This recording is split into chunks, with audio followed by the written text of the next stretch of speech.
अब हम विद्युत धारा का तापीय प्रभाव पढ़ते हैं, जिसके अंतर्गत हम ये देखते हैं कि किस तरह से विद्युत धारा के द्वारा जो ऊष्मा उत्पन्न होती है वो किन किन चीज़ों पर किस प्रकार से निर्भर करती है। सबसे पहले बच्चों, माना एक प्रतिरोध R है, उसके सिरों का विभवांतर V है और उसमें प्रवाहित होने वाली धारा I है। माना उस पे T समय में Q आवेश प्रवाहित होता है। अब इसमें देखिए, जैसे कि हम पहले ही पढ़ चुके हैं, T समय में प्रवाहित आवेश Q है और धारा I है, इसलिए धारा I बराबर हो जाता है Q/T। ये हमको पहले से ही पता है।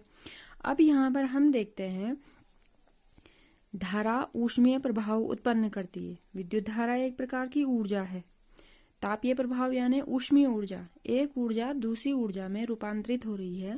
तो इस ऊर्जा के रूपांतरण में जो प्रथम प्रकार की ऊर्जा है, यानी हमारी जो विद्युत ऊर्जा है, वो जितना कार्य करती है उसी के आधार पर वह उतनी ऊष्मा उत्पन्न कर पाती है। यानी विद्युत धारा के द्वारा जितना कार्य किया जाता है उतनी ही ऊष्मा उत्पन्न होती है, क्योंकि हम ये पहले ही पढ़ चुके हैं कि ऊर्जा एक रूप से दूसरे रूप में बदलती रहती है। विद्युत धारा प्रवाहित होने के कारण हमें कहीं प्रकाश मिलता है, कहीं ऊष्मा मिलती है। तो धारा के द्वारा किए जाने वाला कार्य ही उसके द्वारा उत्पन्न की जाने वाली ऊष्मा का परिकलन करने में सहायक होता है। अब हम कहते हैं विद्युत धारा के द्वारा किया जाने वाला कार्य।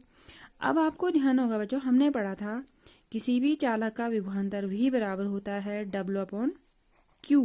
विभवांतर बराबर किया गया कार्य बटे आवेश, यानी आवेश को प्रवाहित करने में जितना कार्य किया जाता है वो उस चालक के सिरों में विभवांतर को उत्पन्न करता है और इसी विभवांतर के कारण धारा प्रवाहित होती है।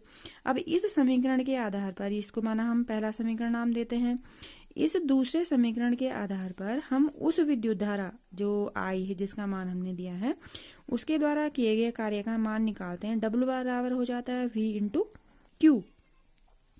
अब हम कह रहे हैं कि वो धारा जितना कार्य करती है उतनी ही वो ऊष्मा उत्पन्न करती है। तो ऊष्मा को प्रदर्शित किया जाता है H से।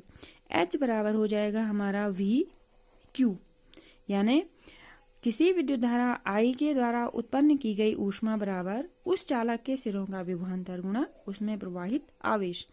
अब आप इस सूत्र को देखिए। इस सूत्र में हमने पढ़ा ओम का नियम, V बराबर IR, है ना। तो हम इसमें, और Q का मान हमने देखा, जो ये पहला वाला समीकरण है, प्रथम समीकरण से जब हम Q का मान निकालते हैं तो ये हो जाता है Q = I/T। Q का मान IT हो गया।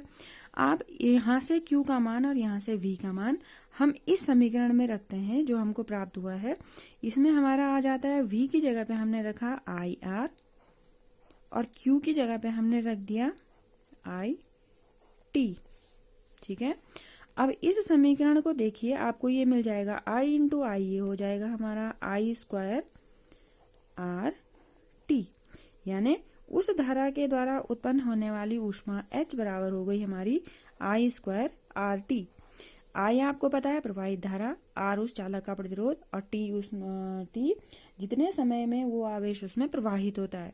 तो यहाँ पर जो हमको ये समीकरण प्राप्त हुआ है बच्चों, इसको कहा जाता है जूल का तापन नियम। जूल वैज्ञानिक हैं, उन्होंने ये नियम दिया था, तापन नियम, यानी धारा के द्वारा उत्पन्न की जाने वाली ऊष्मा को निकालने के लिए जो नियम है। तो इस नियम के अनुसार, ये इस नियम का समीकरण रूप है। इस नियम के अनुसार किसी भी विद्युत धारा के द्वारा उत्पन्न की जाने वाली ऊष्मा धारा के वर्ग के समानुपाती होती है, प्रतिरोध के समानुपाती होती है, और जितने समय तक उस चालक में धारा प्रवाहित की जाती है उस समय के भी समानुपाती होती है। तो इस तरह से ये जूल का तापन नियम इन तीनों फैक्टर्स को निर्धारित करता है। और इसमें आप देख सकते हैं कि जब I बढ़ेगी, धारा का मान बढ़ेगा, तो उसके वर्ग के अनुसार ऊष्मा बढ़ जाती है। प्रतिरोध का मान आप बढ़ाते हैं तो जितना प्रतिरोध जिस चालक का जितना अधिक होता है उतना ऊष्मीय प्रभाव उतना अधिक होते जाता है। और T यानी जितने समय तक आप उसमें आवेश प्रवाहित करेंगे या धारा प्रवाहित करेंगे, धारा प्रवाह का समय जितना ज़्यादा होगा उस चालक के द्वारा या उस विद्युत धारा के द्वारा उत्पन्न की जाने वाली ऊष्मा की मात्रा उतनी अधिक हो जाएगी। तो ये बच्चों आपका I² RT आपको मिल जाता है। तो ये जूल का तापन नियम है। तो फर्स्ट फॉर्मूला आपको मिला H = VQ, सेकेंड आपको मिला H = I² RT। अब जो हमको यहाँ पर ये फॉर्मूला मिला है I²RT, या जो आपको VQ मिला है, इससे हम अन्य समीकरणों को भी निकाल सकते हैं। यहाँ पर आप देखिए, मैंने कहा H बराबर VQ, और जो दूसरा समीकरण है H = I²RT। अब इसमें देखिए, अगर हम R का मान रखें, देखो फिर से ओम के नियम पे आइए। ओम के नियम के आधार पर R बराबर होता है V/I। हम R का मान रिप्लेस करते हैं, तो R का मान रिप्लेस किया हमने, यहाँ पर हमको हो गया I², इसकी जगह पे आ गया V/I × T। ठीक है, R का मान हमने यहाँ से रखा। अब आप यहाँ पे देख सकते हैं, एक I से एक I कैंसिल हो जाता है, तो यहाँ पर हमको मिल जाता है I/V/T, और इसको हम अपनी सुविधा के लिए रखते हैं V/I/T। तो H = V/I/T। और ये यहाँ पर हम इसलिए पढ़ रहे हैं कि क्योंकि क्वेश्चन में अलग अलग मान, किसी क्वेश्चन में आपको विभवांतर और आवेश दिया होता है, किसी क्वेश्चन में आपको धारा, प्रतिरोध और समय दिया होता है, किसी क्वेश्चन में विभवांतर, धारा और समय दिया हुआ होता है। तो प्रश्न के अनुसार फिर हम H के लिए उस सूत्र का प्रयोग करते हैं। तो यहाँ पर आपको मिल गया V/I/T। अब आप देखिए, अब हम I का मान रिप्लेस करते हैं। देखिए I बराबर होता है, इस समीकरण से जाइए, I बराबर हो गया हमारा V/R। अब हम I का मान रखते हैं V/R, तो यहाँ पे आप देखिए V × V/R/T। फिर इसको देखिए V × V, V²/R/T। तो ये भी आपको H का फॉर्मूला मिल जाता है।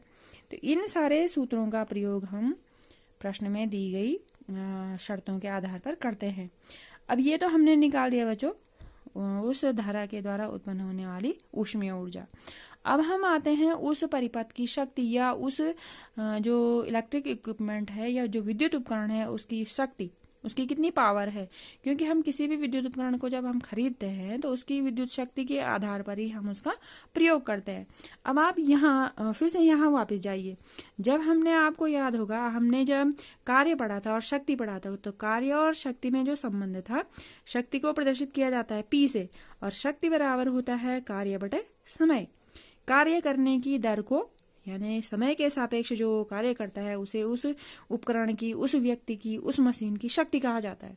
तो यहाँ पर जो विद्युत शक्ति है, विद्युत शक्ति P बराबर भी W/T हो जाती है, और W यानी H, तो यहाँ पर आ जाएगी आपकी H/T। P = H/T। अब देखिए H के लिए हमने इतने सारे फॉर्मूलाज निकाले हैं, इसके आधार पर इतने ही फॉर्मूला हमारे P के भी हो जाते हैं। फर्स्ट फॉर्मूला आ जाएगा हमारा P बराबर VQ/T, क्योंकि पहला यही मिला है हमको। अब यहाँ पर फिर से जब आप आते हैं, देखिए Q/T माने होता है, हमने पढ़ा है I, तो यहाँ पर हमारा आ जाएगा P = VI, और ये सबसे मेन फॉर्मूला है। जैसे यहाँ पर ये मेन फॉर्मूला है, वैसे यहाँ पर ये मेन फॉर्मूला है P = V/I। किसी विद्युत उपकरण की शक्ति, उसमें प्रवाहित विभवांतर और उसमें प्रवाहित धारा, उसके सिरों के विभवांतर और उसमें प्रवाहित धारा के गुणनफल के बराबर हो जाती है। अब दूसरा फॉर्मूला आप रखिए, देखिए ये वाला है I²RT, तो यहाँ पर आ जाएगा P = I²RT/T। हम यहीं से चल रहे हैं H/T से, H के अलग अलग मान हम रखते जा रहे हैं। यहाँ पर हमको मिल जाता है, देखिए T से T कैंसिल हो जाता है, I²R। ये आपको अगला फॉर्मूला मिल गया। फिर देखिए हमने यहाँ पे निकाला था H = V/I/T, तो इससे हमको यही वाला फॉर्मूला मिल जाता है। ये T इसके साथ कैंसिल हो जाता है, VI हो जाता है। इस वाले पे आइए, P = यहाँ पर ये देखिए, ये हमको मिला V²/R/T/T।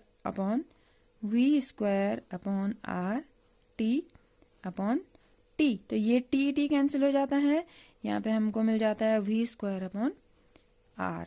तो ये P के आपके अलग अलग सूत्र हैं, H के आपके अलग अलग सूत्र हैं, और इन सबको आपने इस तरह से याद रखना है कि जो प्रश्न आपको दिया गया है उसमें आप किस सूत्र को किस तरह से अप्लाई करेंगे।